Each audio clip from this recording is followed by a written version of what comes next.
ایک دفعہ حضرت عبداللہ ابن زبیر حضرت عثمان غنی کے پاس گئے، فرمانے لگے کہ ان سے قتال کرنا جائز ہے، آپ کیوں حکم نہیں دیتے ہیں؟ فرمایا کہ میں اللہ کے نبی کے شہر میں خون نہیں بہانا چاہتا، دوسرا یہ کہ یہ مسلمان ہے۔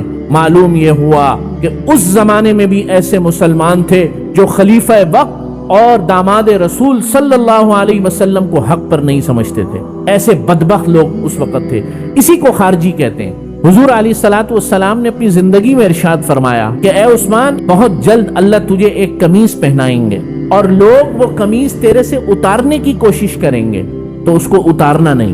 وہ قمیص دراصل خلافت کی قمیص تھی۔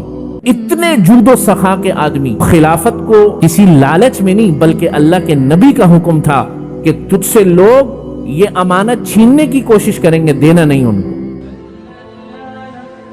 مفتی صاحب کے بیانات سننے کے لیے مفتی صاحب کے آفیشیل چینل مفتی مجود امین کو سبسکرائب کیجیے۔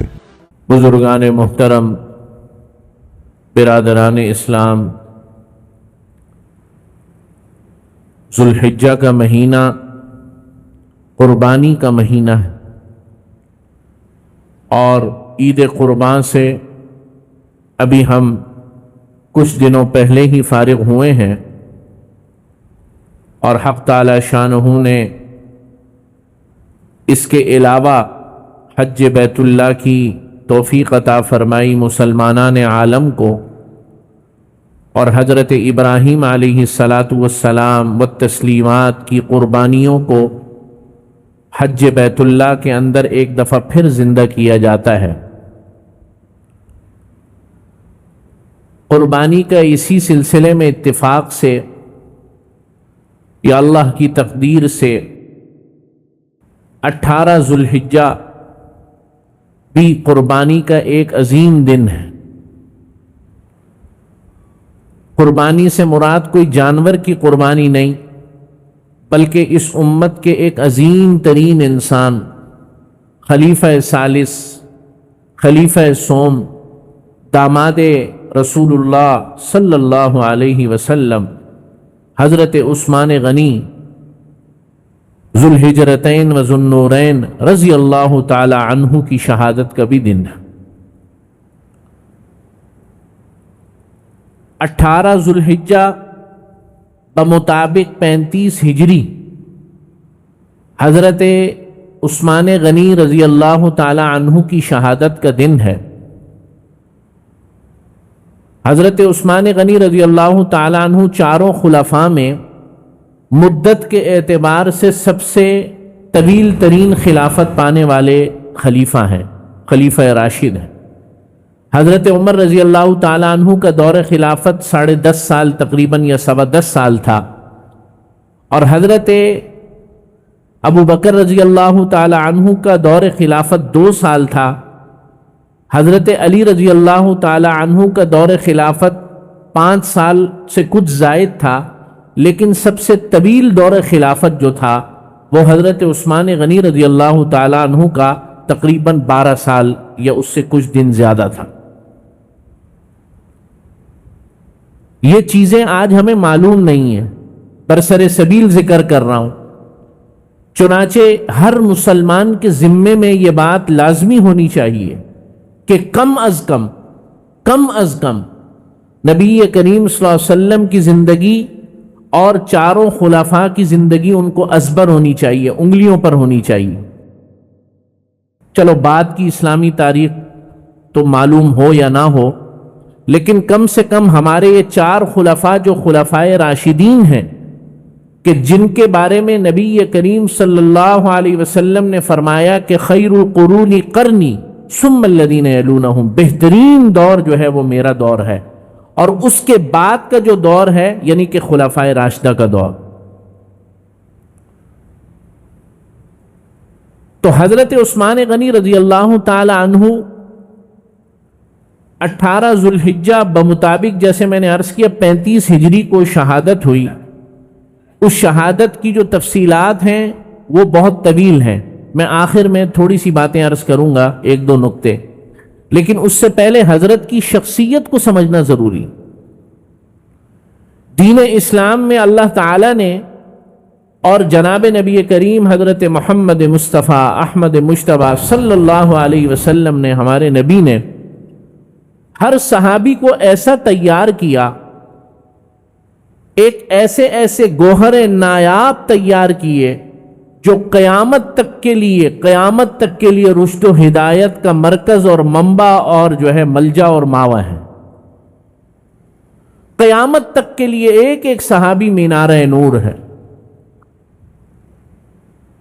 لیکن کچھ صحابہ ایسے ہیں، جیسے کہ نا قرآن نے کہا تلک الرسل فضلنا بعضهم علی بعض، یہ نبی ہیں، ہم نے بعض رسولوں کو بعض رسولوں پر فضیلت عطا فرمائی ہے۔ قرآن کہہ رہا ہے، تیسرے پالے کی پہلی آیت ہے۔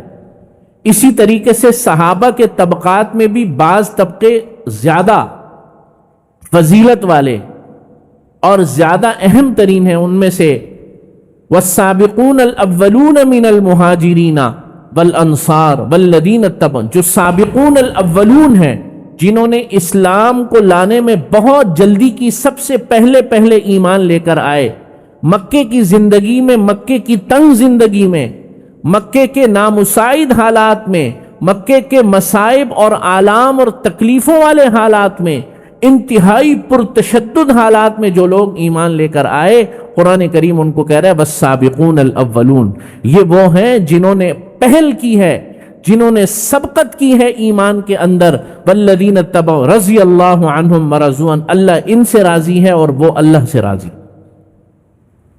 ان سابقون الاولون میں حضرت عثمان غنی بھی ہیں، جو بالکل شروع میں ایمان لے کر آئے۔ حضرت عثمان غنی رضی اللہ تعالیٰ عنہ اور حضرت ابو بکر کی بڑی دوستی تھی، اور اس توسط سے چونکہ حضرت ابو بکر کی اور حضور کی دوستی تھی، تو آپ صلی اللہ علیہ وسلم سے بھی حضرت عثمان غنی کا تعلق تھا، لیکن بہت گہرا جو تھا وہ حضرت ابو بکر سے تھا۔ عجیب واقعہ ہے ان دونوں حضرات کے ایمان لانے کا، عجیب واقعہ۔ آپ صلی اللہ علیہ وسلم نے حضرت ابو بکر کو کہا کہ اس طرح ہے، میں رسول بنا دیا گیا ہوں، نبی بنا دیا گیا ہوں، مفہوم عرض کر رہا ہوں۔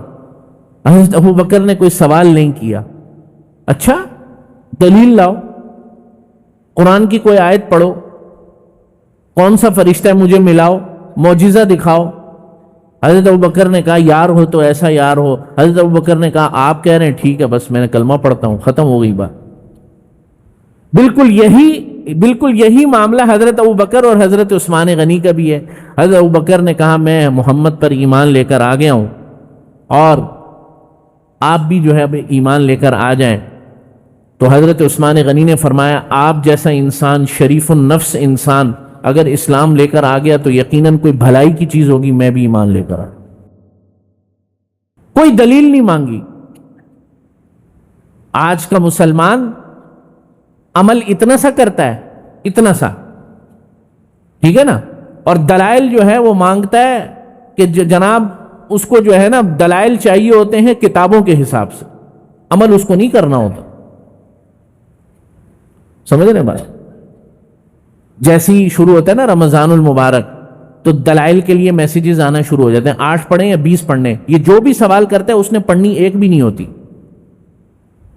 سمجھ رہے ہیں بات؟ ہاں، یہ جو دلائل زیادہ مانگتے ہیں نا، عمل نہیں کرنا ہوتا انہوں نے۔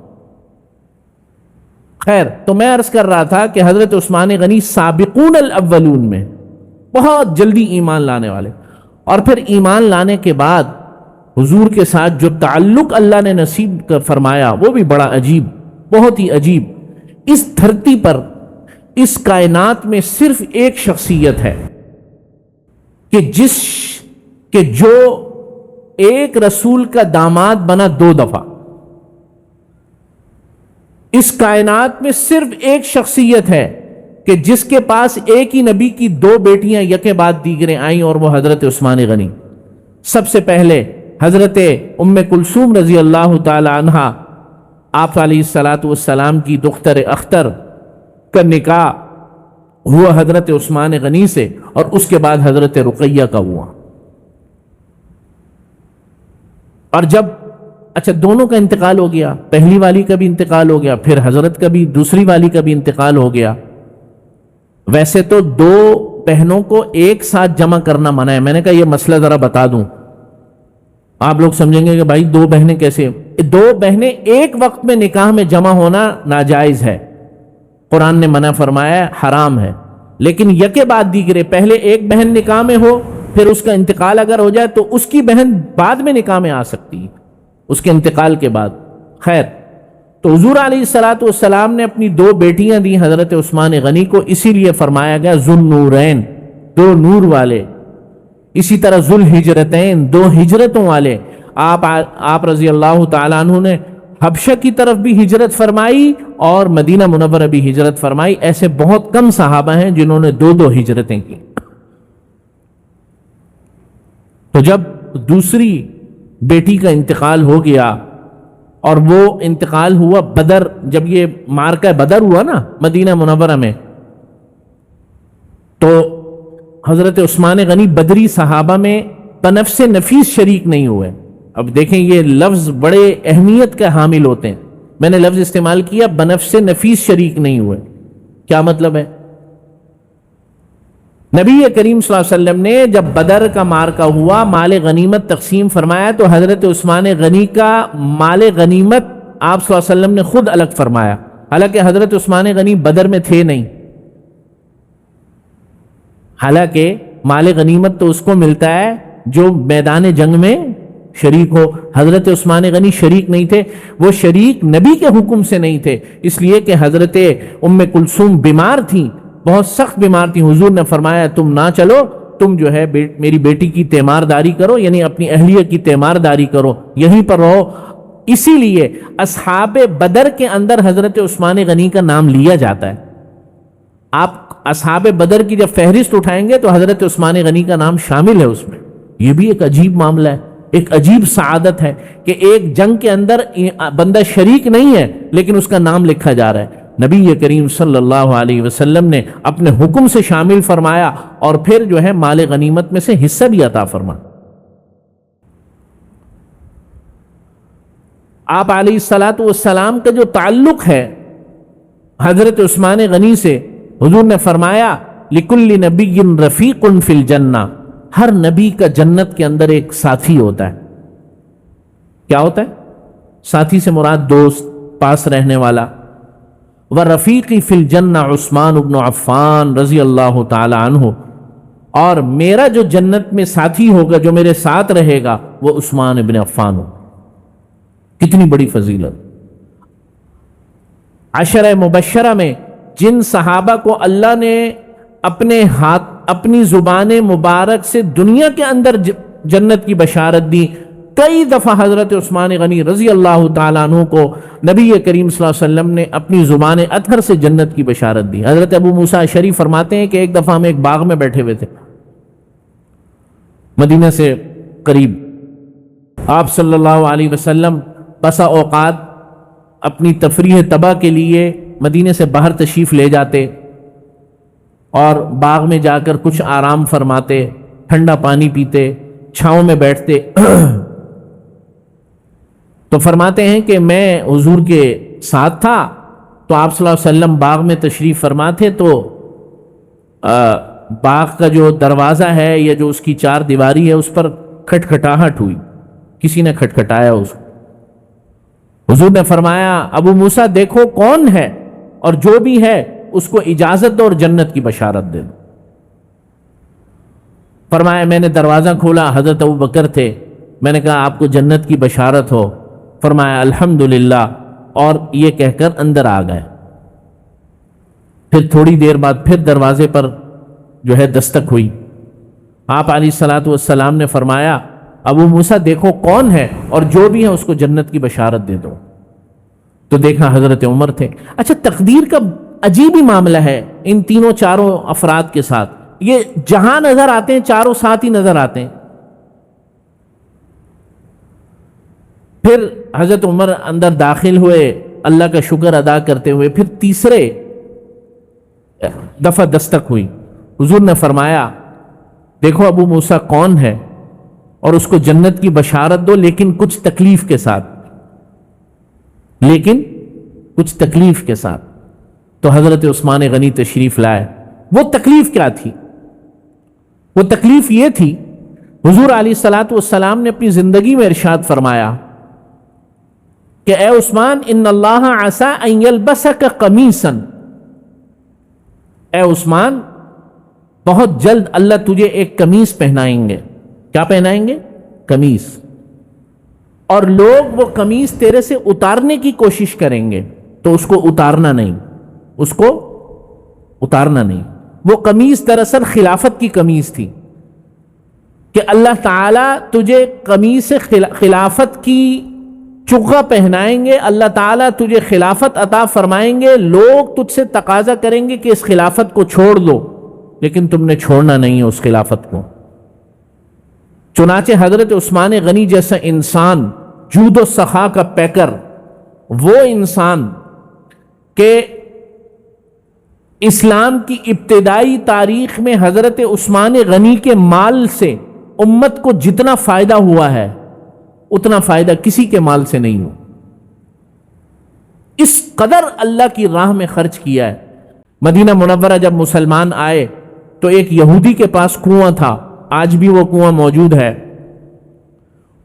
تو وہ من مانے پیسوں پر پانی دیتا تھا، پانی بیچتا تھا، سمجھنے بات۔ اور مسلمان بڑے تنگ تھے۔ ایک دن حضرت عثمان غنی رضی اللہ نے مال و دولت خوب عطا فرمائی تھی، وہ اس وقت کے اربوں پتی انسان تھے، اس وقت کے۔ 4-5 صحابہ اکرام ایسے ہیں جس میں حضرت عثمان غنی، حضرت عبد الرحمن ابن عوف اور حضرت سعید رضی اللہ تعالیٰ عنہ اور حضرت زبیر بن عوام، یہ اس وقت کے بھی کروڑوں اور اربوں پتی لوگ تھے، لیکن اپنے مال کو انہوں نے اللہ کی راہ میں بے درے خرچ کیا۔ تو حضرت عثمان غنی تشریف لے گئے یہودی کے پاس، کہنے لگے کہ مجھے بیچ دو۔ اس نے کہا کہ میں اس کو کیا، میں قیمت ہی ایسی لگاؤں گا کہ یہ خود ہی چلا جائے گا۔ یعنی ایک ہے نا، مثال کے طور پہ ایک بندہ ایک کپڑا لینے کے لیے گیا، اس کپڑے کی اصل قیمت 100 روپے، ایک بندہ 150 روپے بول دے تو بندہ کہتے ہیں چلو لے لیتے ہیں، ایک بندہ اسی کپڑے کی قیمت 1000 روپے بول دے، بہت فرق ہے نا۔ تو اس یہودی نے اتنی قیمت بولی، حضرت عثمان غنی نے دوسرا لفظ نہیں سنا، اسی وقت قیمت اٹھا کے دے دی، لے بھائی۔ اور پورے کا پورا کنواں جو ہے مسلمانان مدینہ کے لیے وقف کر دیا۔ حضور علیہ الصلوۃ والسلام کو جب پتہ چلا، آپ علیہ الصلوۃ والسلام نے دعائیں دی۔ مسجد نبوی صلی اللہ علیہ وسلم، حضور کے آخری زمانے میں مسجد نبوی میں جگہ تنگ ہو گئی۔ آپ صلی اللہ علیہ وسلم نے فرمایا کون ہے جو برابر کی زمین کو خرید لے، ایک چھوٹا سا ٹکڑا فروخت ہو رہا تھا، اور جنت کے اندر جو ہے بشارت لے لے، میرے سے خوشخبری لے لے۔ حضرت عثمان غنی رضی اللہ تعالیٰ عنہ نے اعلان نہیں کیا، کسی کو کچھ کہا نہیں، سیدھا مالک کے پاس گئے، اس کو قیمت ادا کی اور حضور کی جا کر جو ہے خدمت میں عرض کر۔ جنگ تبوک کے موقع پر 1000 اشرفیاں، کتنے؟ 1000 اشرفیاں اور 1000 اونٹ۔ 1000 اونٹ، اگر آج کے دور میں 1 لاکھ روپے کا بھی اونٹ ہو نا تو 10 کروڑ روپے تو یہی بن جاتے ہیں، اور 70 گھوڑے۔ اور حضور علیہ الصلوۃ والسلام جب حضرت عثمان غنی کا مال آیا تو وہ جب اشرفیاں آئی نا تو آپ صلی اللہ علیہ وسلم ایسے کر کے ہاتھ کو ڈالتے تھے اشرفیوں کے اندر، اور ایسے کر کے اٹھا کے، ایسے کر کے خوش ہو کر، یعنی کہ ایک طریقے سے کھیل رہے تھے حضور علیہ الصلوۃ والسلام، ایسے کر کے، اور پھر فرمایا آج کے بعد عثمان کا کوئی عمل اس کو نقصان نہیں پہنچائے گا۔ تو میں یہ عرض کر رہا تھا جو اصل پوائنٹ کی بات ہے وہ یہ ہے کہ اتنے جود و سخا کے آدمی، اس قدر فیاض آدمی کہ اسلامی تاریخ ایسے فیاض ترین لوگوں کو دیکھنے سے عاجز ہے، وہ خلافت کو کسی لالچ میں نہیں چھوڑ رہے تھے،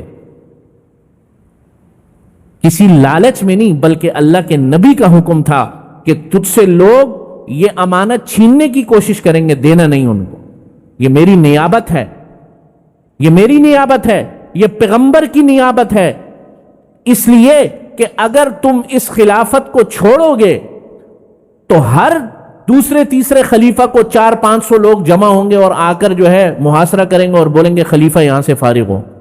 یہ تو اسلامی سلطنت جو ہے مذاق بن جائے گی۔ آپ سمجھ رہے ہیں بات؟ 750 لوگ مصر سے آئے، اور آئے بھی حج کے دنوں میں، ذوالحجہ ہے نا، ذوالقعدہ کے آخر میں یہ لوگ مدینے میں جمع ہوئے، اور حضرت عثمان غنی کا محاصرہ کیا مکان کا، اور کھانا اور پینا بند کر دیا۔ وہی کنواں جو خرید کر اہل مدینہ کو دیا تھا، آج اس کنویں کا پانی حضرت عثمان غنی پہ بند ہے۔ طاقت تھی، یہ نہیں ہے کہ طاقت نہیں تھی، بھائی خلیفہ تھے، پوری فوج ان کے پاس تھی۔ ایک دفعہ حضرت عبداللہ ابن زبیر حضرت عثمان غنی کے پاس گئے، فرمانے لگے کہ ان سے قتال کرنا جائز ہے، ان سے قتال کرنا جائز ہے، آپ کیوں حکم نہیں دیتے ہیں؟ فرمایا کہ میں اللہ کے نبی کے شہر میں خون نہیں بہانا چاہتا، اور دوسرا یہ کہ یہ مسلمان ہے۔ معلوم یہ ہوا کہ اس زمانے میں بھی ایسے مسلمان تھے جو خلیفہ وقت اور داماد رسول صلی اللہ علیہ وسلم کو حق پر نہیں سمجھتے تھے، ایسے بدبخت لوگ اس وقت تھے۔ اسی کو خارجی کہتے ہیں، اسی کو کیا کہتے ہیں؟ خارجی کہتے ہیں۔ آپ سمجھ رہے بات؟ آج جہاد کے نام پر ہمارے قبائلی علاقوں کے اندر بھی ایسی گندی نسل جمع ہو گئی ہے جو علماء پر حملے کرتی ہے، مسجدوں پر حملے کرتی ہے، عام مسلمانوں کو قتل کر کے کہتی ہے کہ ہم جہاد کر رہے ہیں۔ سمجھ رہے ہیں؟ آپ علیہ الصلوۃ والسلام نے ان کے بارے میں ارشاد فرمایا یہ جہنم کے کتے ہیں۔ کیا ہیں؟ ہم کلاب النار، یہ جہنم کے کتے ہیں، اور یہ ہمیشہ موجود رہیں گے، کبھی آئیں گے کبھی ختم ہو جائیں گے۔ نام دین کا لیں گے، نام اسلام کا لیں گے، نام اسلام کو نافذ کرنے کا لیں گے۔ آپ جرت تو دیکھو یار، سامنے شخصیت کون سی ہے؟ وہ شخصیت جس کی تربیت نبی نے کی ہے، اور یہ لوگ کہہ رہے ہیں کہ یہ حق پر نہیں، یہ ظلم کرتا ہے۔ آپ سمجھ رہے بات؟ یہ اس لیے ان فتنوں کو سمجھنا بہت ضروری ہے۔ مسلمانوں کے اندر ایسے عناصر اس وقت سے شروع ہوئے اور کبھی ختم ہوتے ہیں، کبھی دوبارہ آ جاتے ہیں، آج ایک دفعہ پھر جو ہے پیدا ہو گئے۔ تو حضرت عثمان غنی، حضرت علی رضی اللہ تعالیٰ عنہ نے بڑی منتیں کی کہ آپ حکم کریں، ان کے 700-750 بندے، کوئی مسئلہ نہیں ہے ہمارے لیے۔ لیکن حضرت عثمان غنی چاہتے تھے کہ مدینے کے اندر خون نہ بہے، پیغمبر کے شہر میں خون نہ بہے، اور پھر یہ مسلمان ہیں، کلمہ گو ہیں، نام تم اسلام کا لے رہے ہیں، کوئی کافر تو ہے نہیں۔ چنانچہ حضرت حسنین کو یہ بھی غرض ہے کہ جو حضرت عثمان غنی کے گھر کے 2 دروازے تھے، ایک عقبی دروازہ تھا، ایک سامنے کا دروازہ تھا، ایک دروازے پر حضرت حسن پہرا دیتے تھے، ایک دروازے پر حضرت حسین پہرا دیتے تھے۔ اور 18 ذوالحجہ کو جب شہید کیا تو ظاہر ہے لوگ زیادہ تھے، اور ان دنوں کا انتخاب ہی اس لیے کیا تھا کہ مدینہ خالی تھا، لوگ حج پر جاتے تھے، پورا مدینہ خالی ہوتا تھا، بزرگ ہوتے تھے، خواتین ہوتی تھیں، یا جن کا کوئی عذر ہوتا تھا، ورنہ سب لوگ اس زمانے میں اہل مدینہ سے حج پر جاتے تھے۔ تو جس صبح کو شہید کیا تو وضو تھے اور روزے کے ساتھ تھے، تو فجر کی نماز کے بعد خواب میں جناب نبی کریم صلی اللہ علیہ وسلم کی زیارت ہوئی۔ حضرت ابو بکر بھی ساتھ تھے اور حضرت عمر رضی اللہ تعالیٰ عنہ بھی ساتھ تھے۔ آپ علیہ الصلوۃ والسلام بڑے خوش تھے۔ آپ علیہ الصلوۃ والسلام نے حضرت عثمان غنی کو کہا، عثمان مدد بھیجوں یا افطاری میرے ساتھ کرنی ہے؟ 82 سال کی عمر تھی اس وقت حضرت عثمان غنی کی۔ کتنی؟ 82 سال، بوڑھے ہو چکے تھے۔ تو آپ علیہ الصلوۃ والسلام نے کہا، روایات میں آتا ہے کہ عثمان مدد بھیجوں یا افطاری میرے ساتھ کرنی ہے؟ فرمایا یا رسول اللہ آپ کے ساتھ افطار کرنا ہے۔ فرمایا اچھا ٹھیک۔ بس یہ آنکھ کھلی ہے اور اپنی تیاری شروع کر دی، اور باوضو ہو کر قرآن مجید کی تلاوت میں مشغول ہو گئے، اور ایک بدبخت جو ہے بالکل افطاری سے کچھ عرصہ پہلے وہ داخل ہوئے اور حضرت عثمان غنی کو شہید کیا۔ اور پورے عالم اسلام، یہ وہ موقع تھا کہ اس کے بعد فتنوں کا ایک دروازہ دین اسلام کے لیے کھلا، اور حضرت عثمان غنی آخری رکاوٹ تھے۔ اس کے بعد مسلمانوں میں بڑے فتنے آئے۔ تو میں یہ عرض کر رہا تھا میرے عزیز دوستوں اور بزرگوں، اللہ سبحانہ و تعالی نے ایسی عظیم شخصیت اس امت کو نصیب فرمائی جس کا ایک ایک اسوہ، جس کا ایک ایک منٹ اور جس کا ایک ایک عمل ہمارے لیے راہ ہدایت ہے۔